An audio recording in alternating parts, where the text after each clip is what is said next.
Di sini ada soal terkait saling melakukan penyelidikan menggunakan metode sederhana, saling memperoleh data yang ada pada tabel di sini. Di sini ada 4 percobaan pertama, 2, 3, dan 4. Dengan panjang tali yang berbeda, waktu yang berbeda pula, dan getaran yang dihasilkan juga beda. Nah, untuk pertanyaannya, nomor 1 itu, berdasarkan data percobaan di atas, selisih waktu yang digunakan untuk satu kali getaran pada percobaan 1 dan 2, dan berapa selisih jumlah getaran dalam 1 sekon pada percobaan 3 dan 4. Ini merupakan soal analisis data.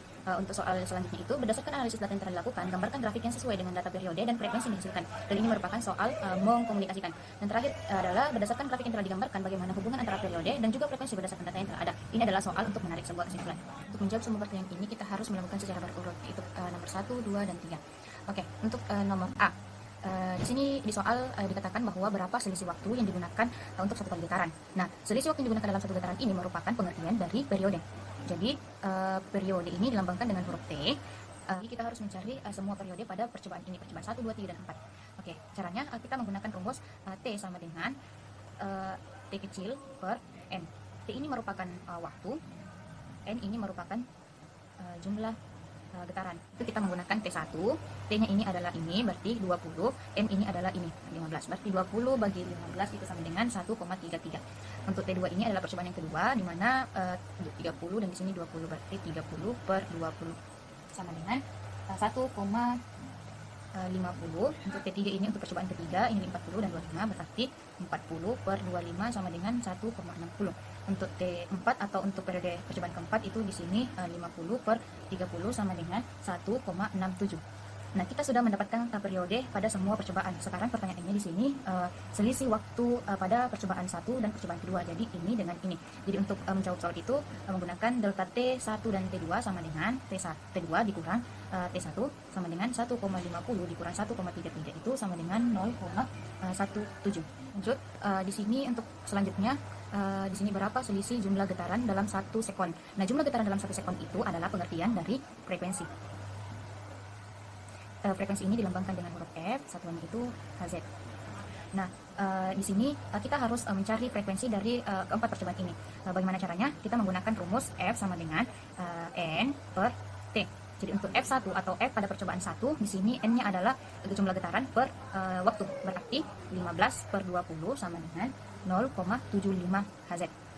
Untuk F2 atau frekuensi di percobaan kedua, kita menggunakan 20 dibagi 30. 20 dibagi 30 sama dengan 0,67 Hz. Untuk F3 atau frekuensi percobaan ketiga, 25 per 40.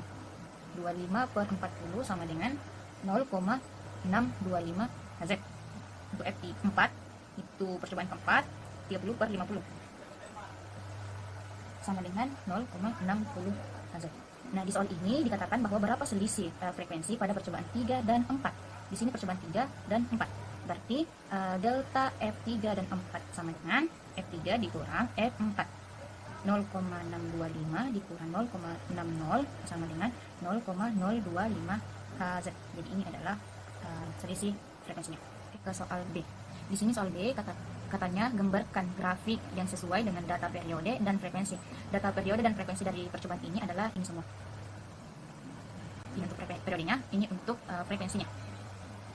Ketika kita ingin menggambar sebuah grafik, maka yang perlu kita perhatikan pertama, kita menggambar sebuah gambar vertikal dan horizontal.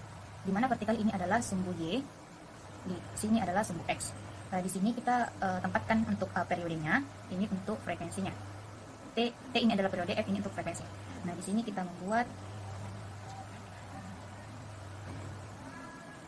Nah, untuk mengisi ini semua, kita mengambil data dari periode dan juga frekuensi. Di sini yang paling rendah itu nilainya ini, berarti ini urutan 1, 2, 3, dan 4. Jadi dituliskan di sini. 1,33, 1,50, 1,60, 1,67. Nah, untuk frekuensi ini diurutkan dari yang terendah juga. Jadi di sini 1, 2, 3, 4. Ini 1 di sini 0,6, 0,625, 0,67 dan 0,75. Nah, cara dan selanjutnya itu kita melihat bahwa pada percobaan pertama itu periodenya ini dan frekuensinya ini. Jadi kita akan menarik sebuah garis untuk menyatukan antara periode dan juga frekuensi pada percobaan 1. Jadi kita tarik garis putus-putus sehingga di sini adalah percobaan 1. Begitu pula dengan percobaan kedua dan seterusnya. Percobaan kedua, periode 2 dan frekuensi 2.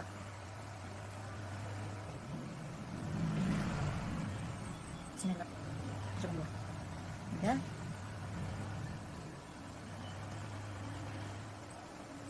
Ini adalah percobaan yang ketiga. Untuk percobaan 4 ini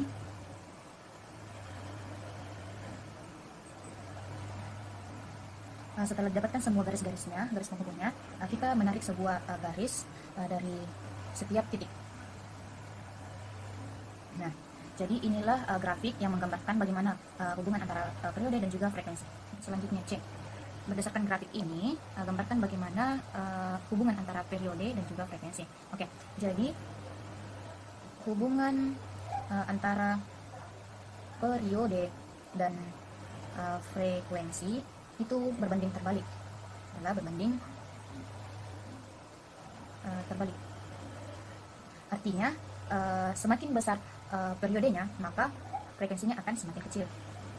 Sebaliknya, ketika periode kecil, maka frekuensi yang akan dihasilkan itu semakin besar. Jadi itu yang dimaksud dengan berbanding terbalik. Oke.